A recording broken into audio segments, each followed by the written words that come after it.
saluda Diego Hernández Tejeda para presentarles un nuevo proyecto, 11 Titular el Podcast, donde platicaremos con futbolistas, exfutbolistas, deportistas, exdeportistas y personalidades de otros ámbitos.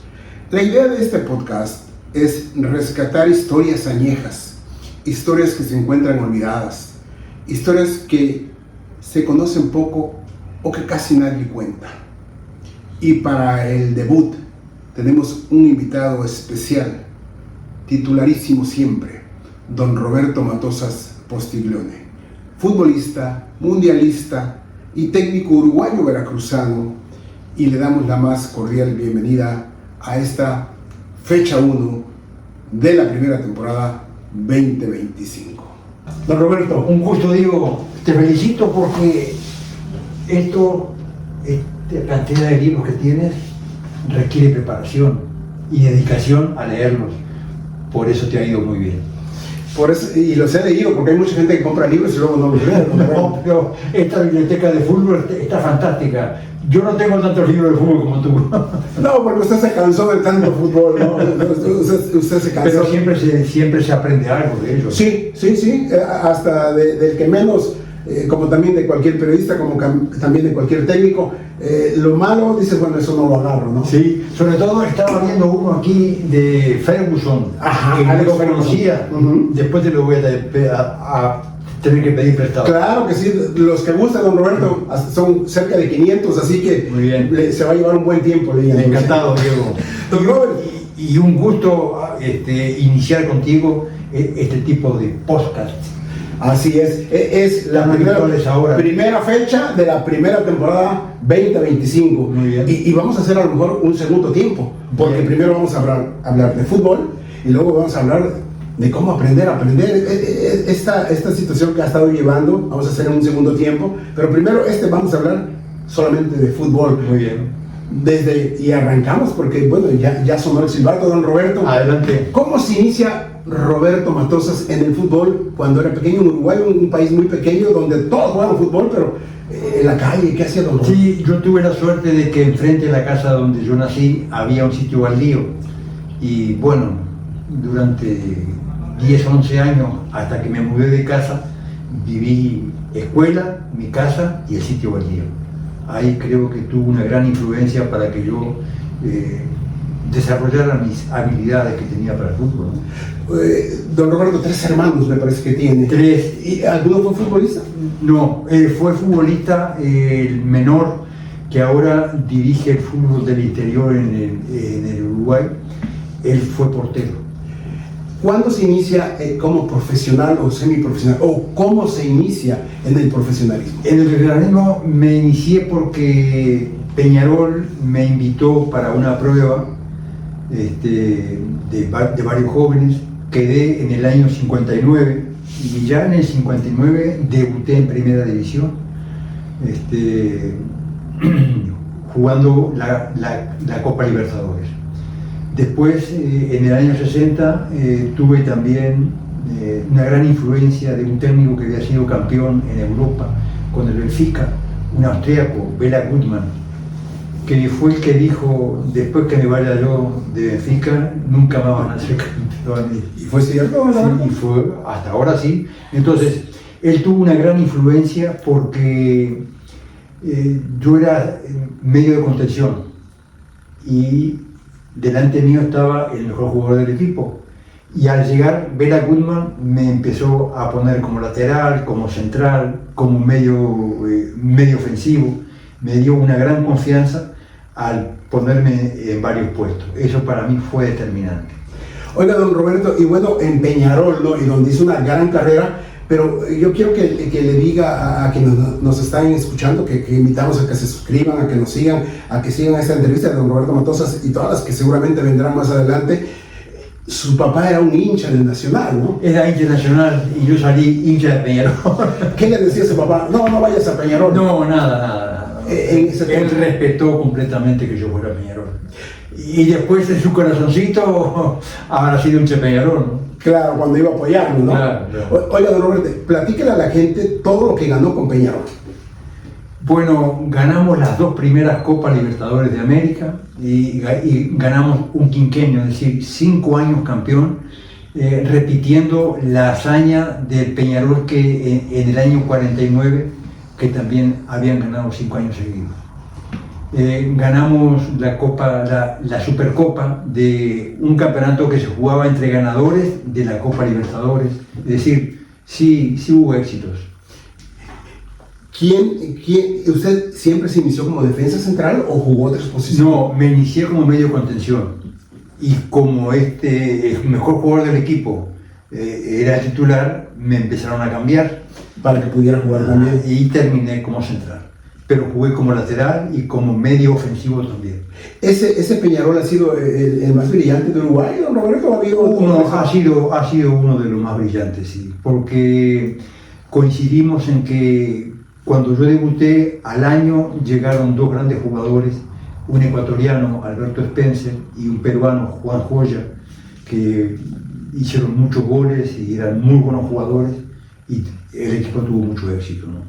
Oiga, don Roberto, y además teníamos el mejor jugador de Uruguay jugando con nosotros, que fue Pedro Rocha. Pedro Rocha, claro que sí, también fue mundialista. Mundialista. Oiga, don Roberto, y en 1964 lo compra River Plate, ¿no? Sí. Y como uno de los jugadores, de las cifras millonarias en esa época. Sí, fue un pase que en aquella época costó 33 millones de pesos argentinos, serían $100.000 de ahora. Fue una época con mucho claroscuro porque estuve 5 años en River, no ganamos ningún campeonato, no nos fue bien en ese sentido, pero hubo un antes y un después de Matosas, antes de ir a River y un después. River, una institución fantástica, lo pasé muy bien y además jugué con grandes jugadores que están hoy en día en la historia del fútbol argentino, como por ejemplo Amadeo Carrizo, Hermindo Onega, José Ramos Delgado. También jugué con Luis Cubilla, compatriota que jugó en el Barcelona en España. Y también fue técnico luego de la selección. Y también fue técnico de la selección y del Olimpia, como entrenador ganó la Copa Libertadores. Es decir, muy buenos jugadores. Por eso habla de un antes y un después en River Plate, aunque no ganaron nada. Sí, porque en el Uruguay, por ejemplo, nosotros jugábamos siempre en el mismo estadio. Y cuando yo fui a jugar a River, teníamos cada 15 días que cambiar de cancha. Y bueno, como es el fútbol en Argentina, con mucha pasión, siempre lleno los estadios. Es decir, me tuve que ir adaptando a esa situación, ¿no?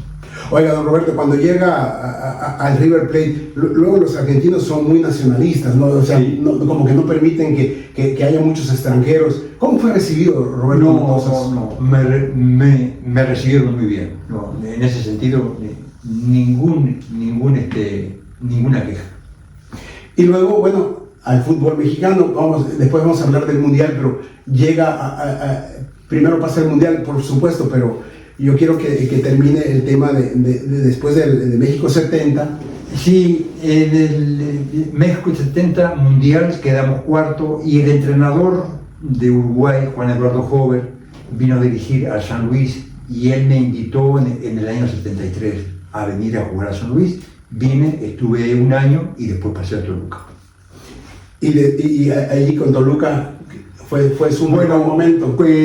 Cuando estuve con el San Luis, ese año el equipo desciende y el Toluca, el dueño, don Nemesio Díez, le dijo a un compatriota entrenador, José Ricardo de León: oiga, quiero traerle a un auxiliar. ¿Quién? Le dijo de León. Fulano de tal. No va a ser auxiliar, va a jugar.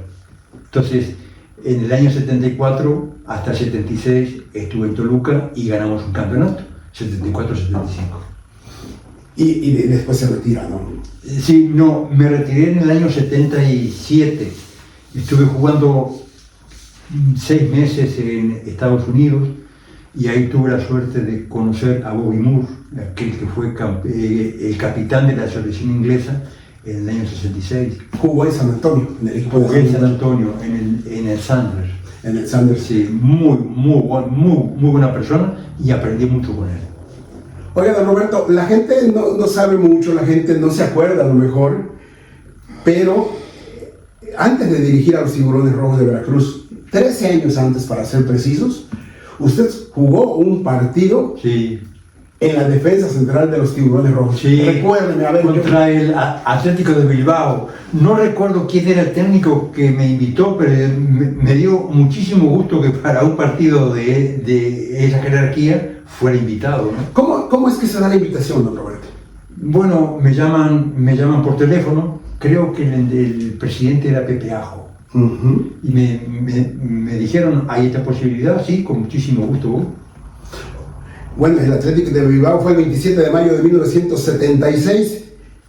Pierden 1-2 contra el equipo español. Uh-huh. Y bueno, la alineación con quien usted compartió la cancha fue Jesús de Anda, que era el portero, Salazar, Ari da Silva, un brasileño fuerte como don Roberto. Fuerte, sí. Moreno él, Matosas, García Bores, que luego es lateral, Tranquilino entró de cambio.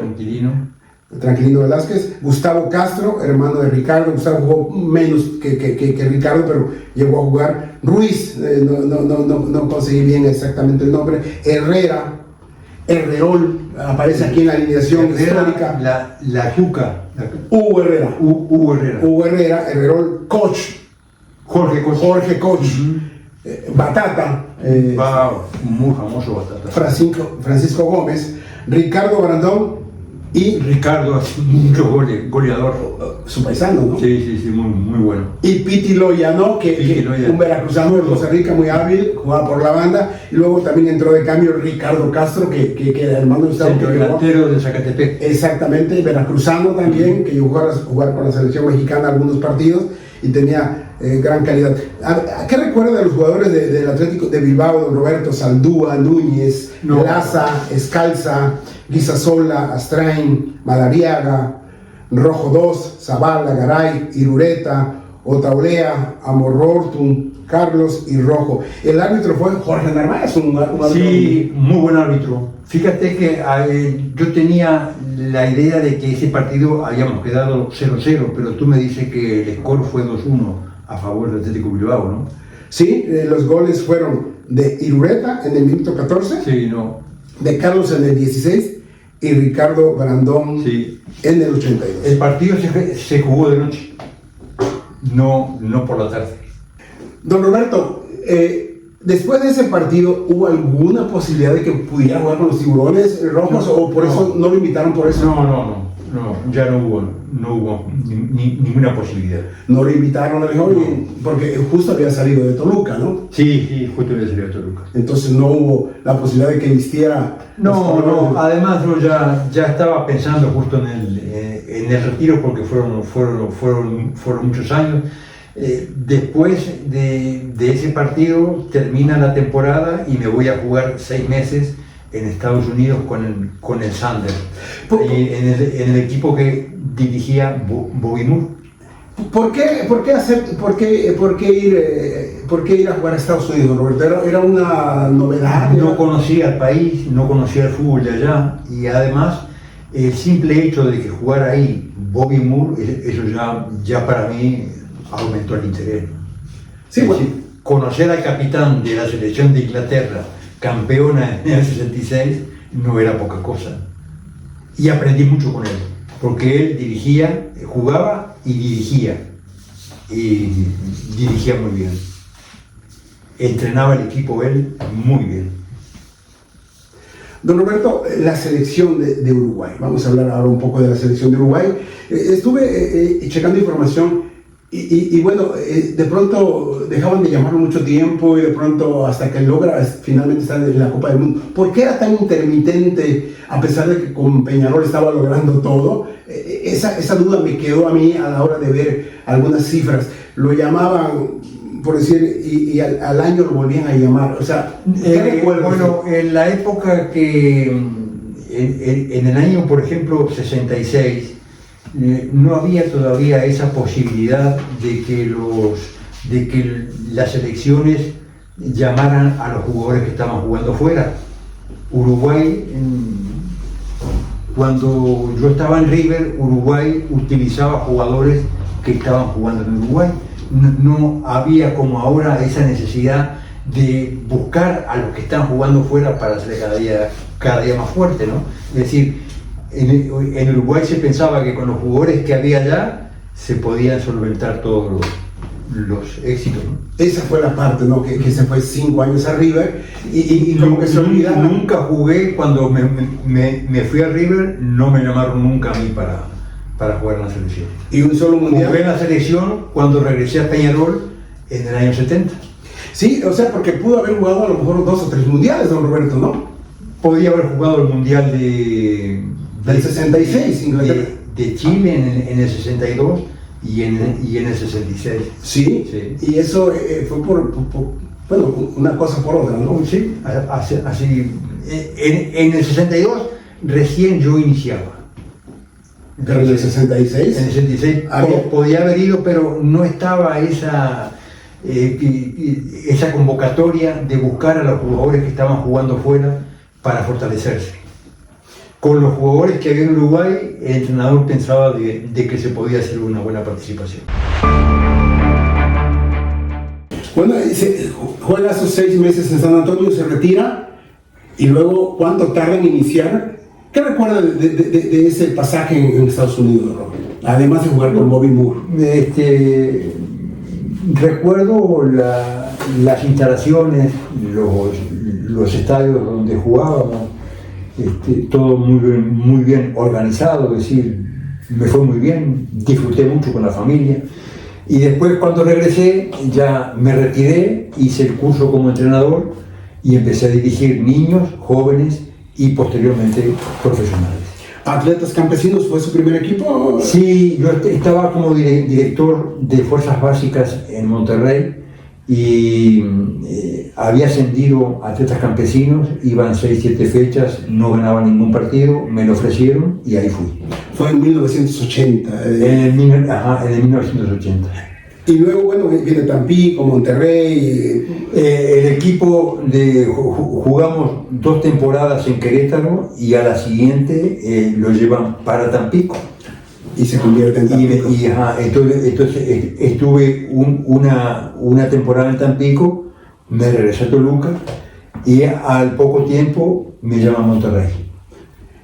Sí. Y luego llega a Toluca. Y luego llegué a Toluca. Y luego Veracruz en un par de ocasiones. Siempre, es decir, salvo Monterrey, bueno, la mayoría de los equipos que yo tomé siempre habían estado en problemas con el descenso, ¿no? Sí. Entonces me decían que yo era el apagafuegos. El bombero. El bombero. O sea, la gente no hay que apagarle nada, hay que encenderlo. Don Roberto, en Atletas Campesinos, ¿cómo vio eso de que cambio de sede? O sea, empezó como que el merequetengue, que siempre nunca ha faltado en México, en el fútbol mexicano, ¿no? Ahora nos vamos para Querétaro, vamos a... ¿Qué recuerda porque antes era muy diferente, ¿no? Ya no viajaban en avión, no viajaban... Platíqueme. Sí, lo que pasa es que en Querétaro había muchísima afición porque era la primera vez que un equipo jugaba en primera división, y se jugaba en el estadio municipal, un estadio que era para 20.000 personas, 22.000 personas.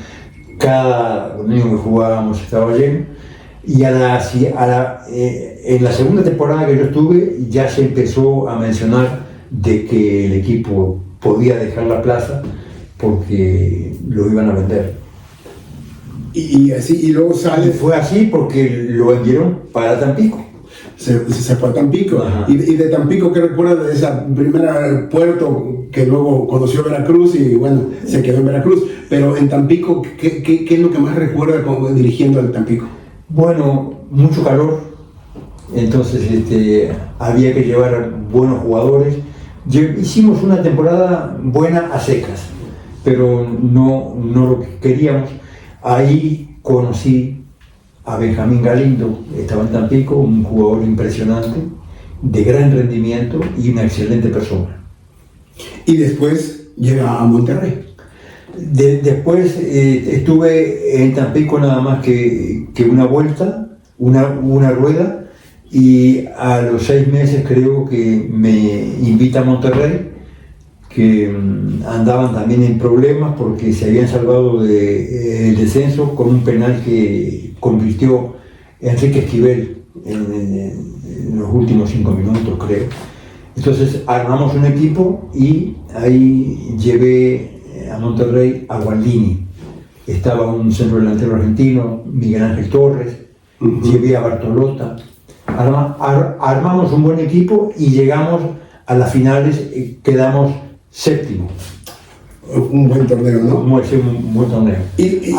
Al siguiente torneo, el equipo no invirtió mucho y le dimos mucha oportunidad a los jóvenes. Yo debuté al Abuelo Cruz.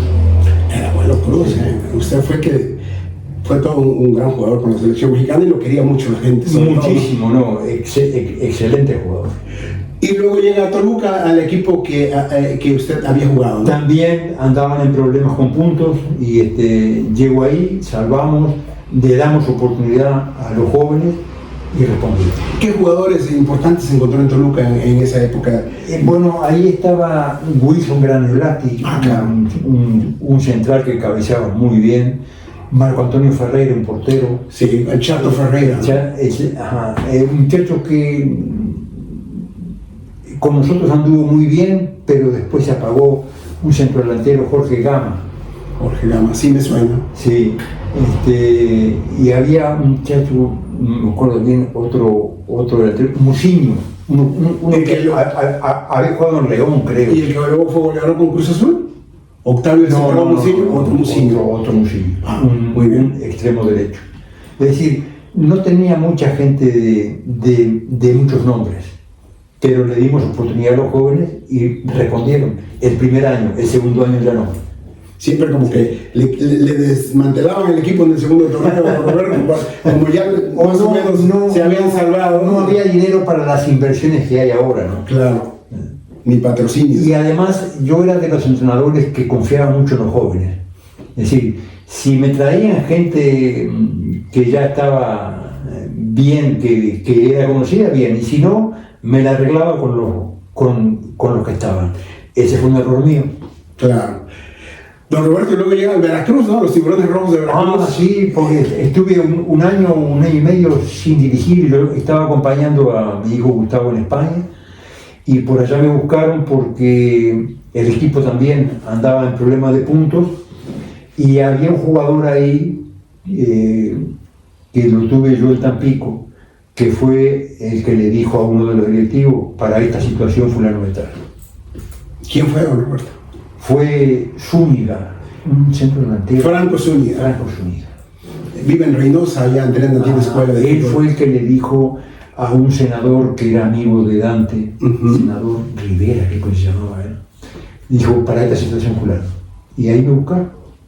Y se arregló con esta directiva fantástica.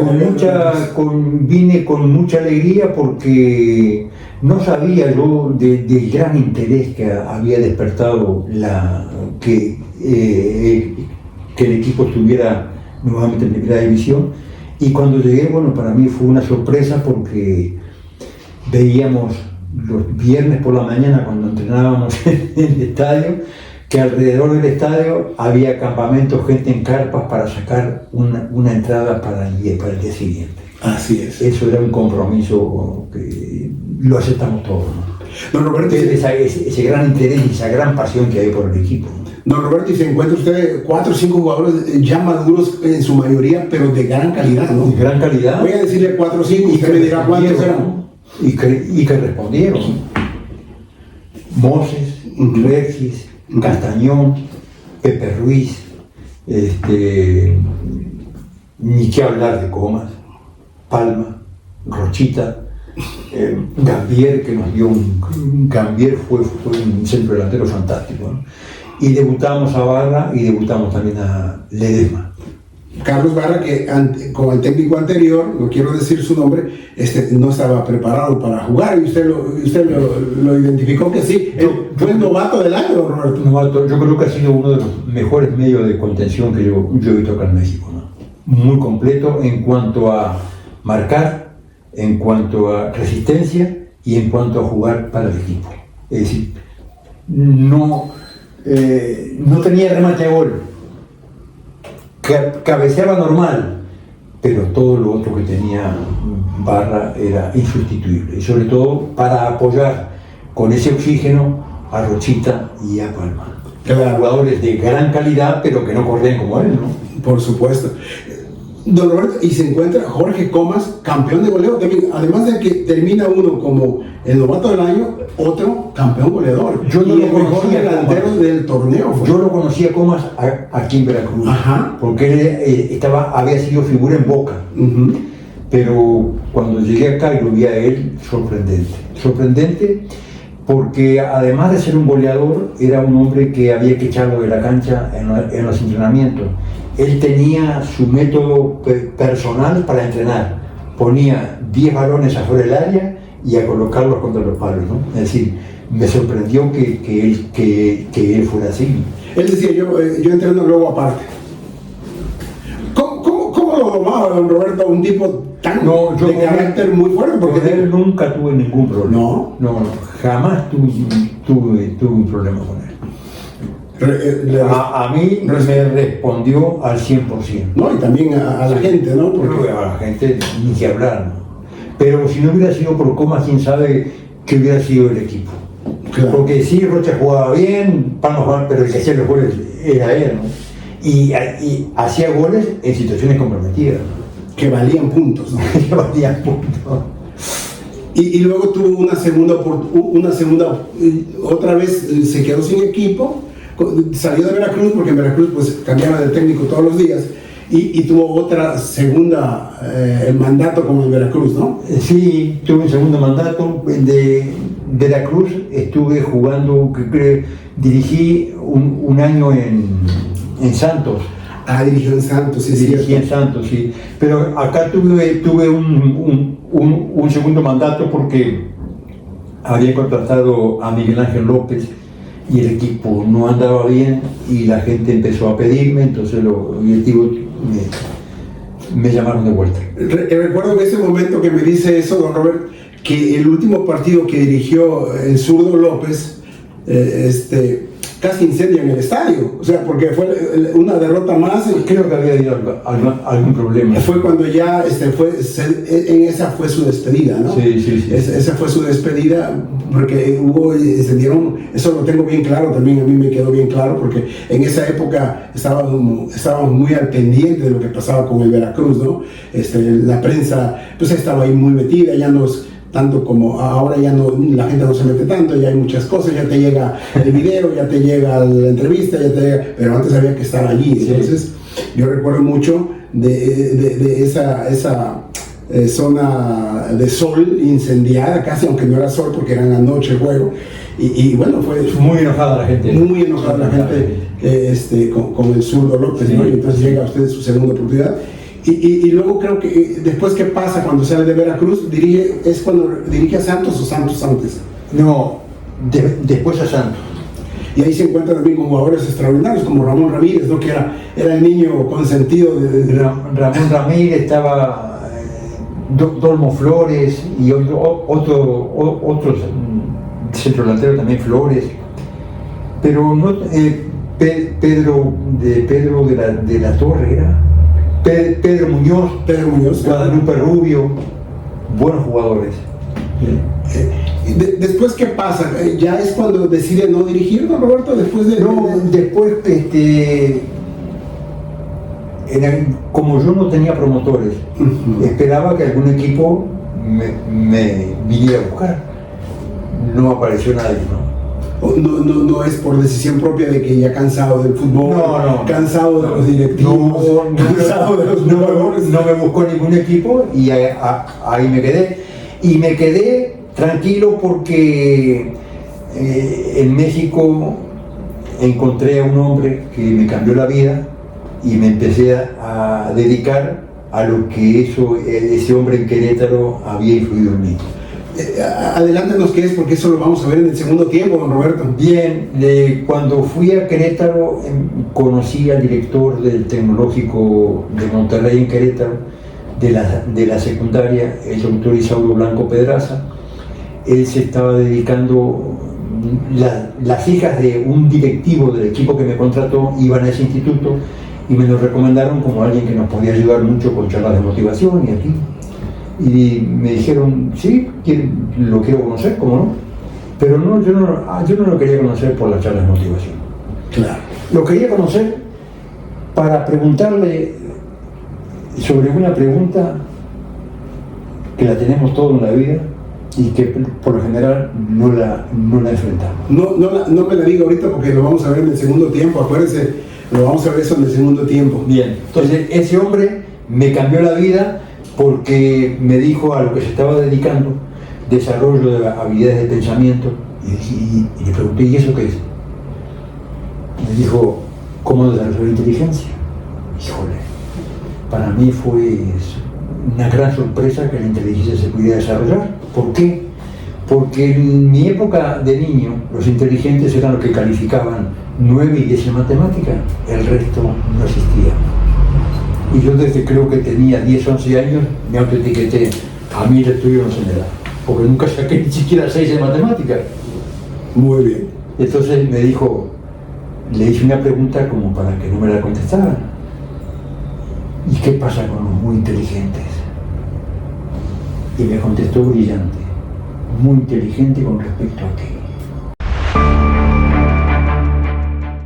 Don Roberto, dejamos por ahí México 70, ahí nos brincamos ya y pasamos a su carrera como técnico, pero ¿qué recuerda de México 70 con la selección uruguaya? Recuerdo que fue un cuarto puesto fantástico, aunque en Uruguay salir cuarto y salir segundo es lo peor que le puede pasar al futbolista.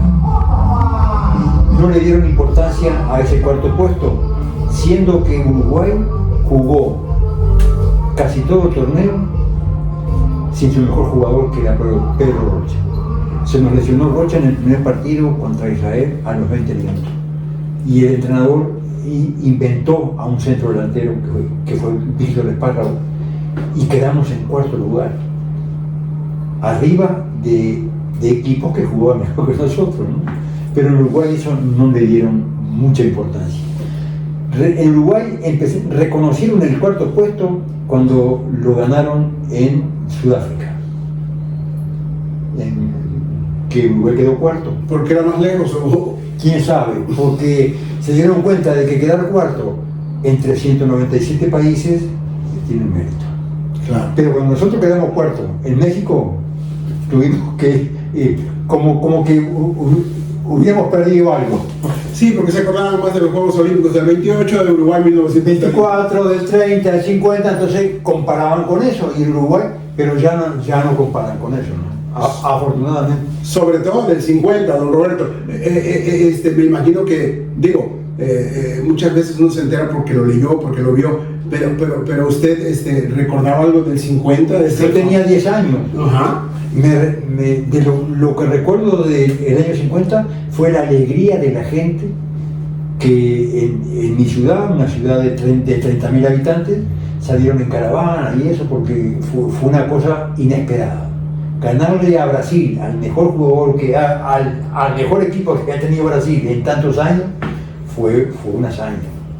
Sí, ¿no? Entonces el maracanazo. Me acuerdo de la alegría de la gente, y ahí fue donde se empezó a despertar nuestro interés por conocer a aquellos jugadores que habían hecho una hazaña increíble. Y por ser futbolista, don Roberto. Y por supuesto, sobre todo conocer más acerca del capitán, que para nosotros es el prócer del país, Odulio Varela. El que metió el gol del triunfo. No, Odulio Varela tenía una cualidad que no se ha vuelto a repetir en casi ningún futbolista, ¿no? Era el psicólogo adentro de la cancha. ¿Por qué? ¿Qué hizo Odulio Varela cuando Brasil hace el primer gol? Toma la pelota bajo el brazo y le va a protestar al árbitro, al línea, le dice offside, y el línea de inglés no se entendían. Uh-huh. Le dijo offside. Se pierden 3 minutos. Si el partido se continúa después que Brasil hace el gol, decían los entendidos, nos hacían 5. Él agarró la pelota bajo el brazo y dijo offside. Mientras llegaba el árbitro y como no se entendían, bueno, venga la pelota a medio vuelta, pero se perdieron 3 minutos. era el psicólogo de la selección. Odulio Varela, cuando antes de empezar el juego, en el vestidor contra Brasil, dice, me voy a echar una siestita. Una siestita frente a 200.000 personas. ¿Te imaginas tú jugar un partido frente a 200.000 personas? Y que él se eche una siestita. ¿Quién se estea antes de una final de una Copa del Mundo? No hay nadie tan tranquilo. Y entró un directivo y le dijo, oigan muchachos, si perdemos por 2 está bien, ¿eh? Y Odulio se levantó y dijo, en este partido lo único que interesa es ganar, no perder por 2. ¿Ha sido el más grande jugador uruguayo, Odulio Varela? En cuanto a números, no. Pero en cuanto a personalidad, ninguno mayor que él. Hay que jugar una final con 200.000 personas y tener ese tipo de reacción. ¿Quién va a cestear adentro del vestidor? Y contra Brasil en Maracaná, ¿no? Y contra Brasil en Maracaná. ¿Quién va a cestear? ¿Quién le va a decir a un directivo acá lo único que sirve es ganar? ¿Qué influencia tuvo eso en el resto de los jugadores? Toda. Porque interesante, ¿no? Interesante hay una pregunta que es la que yo le quería hacer a este hombre cuando lo conocí en Querétaro, es ¿qué haríamos si no tuviéramos miedo? El futbolista, ¿qué haría si no tuviera miedo? ¿Y está preparado el futbolista y nosotros como seres humanos para enfrentar el miedo? En el fútbol el miedo aparece cada 7 días o cada 3 días, porque ahora se juega cada 3 días. Así es. ¿Estamos preparados para eso? Por eso yo lo quería conocer a él. Y lo conoció. Y lo conocí. Y él me dijo, el miedo, me dijo, hay miedo amigo y miedo enemigo. ¿Cuál es el miedo amigo? Si por la calle me encañonan con un revólver, me dicen dinero y celular, ¿qué haces? ¿Tú qué haces? Se lo doy. Claro, miedo me hace prudente. Pero con lo que tenemos que luchar es con el miedo enemigo de todos los días del año. Pereza, falta de confianza y conformismo. Tiene razón. Don Roberto, acaba de aparecer por allí una lista de la Federación Internacional de Estadística y de Fútbol y hacen el top 10 y coloquen, a mí me extrañó mucho porque pero como cada quien, pues son historiadores al final, en el número 1 aparece Leo Messi, en el 2 aparece Pelé, y en el 3 Maradona, y en el 4 me parece Cristiano Ronaldo. ¿Le parece? Digo además de los primeros 4 porque no recuerdo exactamente. Yo nunca menciono cuál es el número 1, ni el número 2, ni el número 3. ¿Por qué? Porque es una falta de respeto. Hay que respetar lo que cada uno ha hecho y punto. Bien. Reconocer que cada uno en lo que hizo dejó su huella, pero nada más. Nada de fulano fue mejor que el otro. Muy bien. Para mí es una falta de respeto. Claro. Oiga, Roberto, le quiero hacer una pregunta que ya se la he hecho algunas otras veces y usted siempre como que no le gusta mucho. Pelé decía que el único que podía detenerlo era Roberto Matosas. No, el único no, dijo, el que me marcó bien fue fulano de tal, pero nada más que eso, no dijo fue el único. ¿No? No. Para mí que sí decía que, bueno, que quien podía detenerlo era Roberto Matosas, ¿no? O sea... lo que pasa es que en la época somos los dos de la misma edad. Y en esa época, cuando estaba el Santos, yo jugué contra él, estando yo en Peñarol y estando en River y estando en la selección. Habremos jugado en contra unas 7, 8 veces, ¿no? Tal vez lo marqué bien una vez y a él le quedó la idea, pero de las otras que me bailó no contó nada. Fíjense, yo más o menos recuperé. Perdieron en la semifinal de México 70, ¿no? 3-1 perdieron.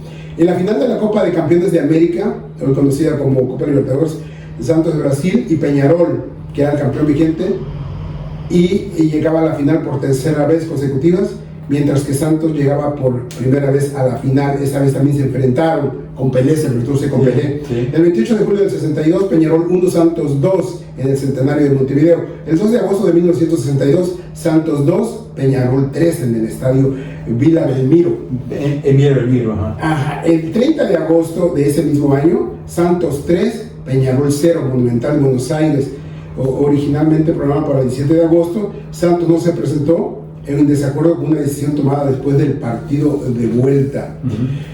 Pero usted debe recordar, a lo mejor, en su último partido de su primera etapa con el Peñarol, fue una goleada de 5-0 al Santos de Pelé. Sí. Y el 6 de febrero de 1964, donde a usted le entregaron una medalla y una placa. ¿Se acordaba de eso, don Roberto? Sí, antes de irme a River Plate, se hizo ese partido Peñarol-Santos, que ganamos 5-0. Sí, es cierto. Y creo que el último que jugó fue un amistoso Santos de Brasil 2-1 contra River Plate. Fue con River Plate en 1967. Pelé anotó de penal, ¿no? En ese 1-1. Sí, no, con River. No, pero creo que fue en Estados Unidos el partido, me parece. Sí, pero fue en 1967. Sí. Son más o menos lo que usted decía, 7-8 veces se enfrentó a Pelé. Bastante, sí. ¿Cómo lo veía usted en la cancha, don Roberto, con las condiciones que tenía? Bueno, era un jugador que tenía todo, ¿no? Porque si uno le jugaba en forma violenta también había que tener cuidado, ¿no? Porque respondía. Así era. Además, cabeceaba, pasaba, fintaba, remataba, hacía todo bien hecho. Todo bien hecho, remataba de cabeza muy bien. Bueno, fantástico. Le voy a hacer una última pregunta de fútbol, pero no me la va a responder, porque vamos a jugar un segundo tiempo donde vamos a hablar del desarrollo de las habilidades del pensamiento, es decir, de qué manera desarrollar la inteligencia. Pero es una última pregunta de fútbol, no me la conteste. Aquí con esta pregunta vamos a cerrar este primer tiempo de nuestro debut en el podcast. En el podcast con un super titular, porque en nuestro podcast se llama En el 11 titular de Diego Ordóñez Tejeda, pero bueno, don Roberto titularísimo siempre. Don Roberto, ¿qué jugadores cuando fue técnico, no me la contesté, cuando fue técnico en los diferentes equipos que ya platicamos que dirigió, qué jugadores fueron más problemáticos? Quiero que me lo diga. Yo sé que usted es muy respetuoso, yo sé que a usted no le gusta mucho crear polémica, pero a la gente le gusta saber esas cosas. Yo no sé por qué, quizá porque también le falta un poco aprender, pero bueno, la cosa es, no me lo conteste, piénselo bien, porque en el segundo tiempo, en cuanto pinte el árbitro, nos vamos. ¿Te parece? Muy bien, adelante.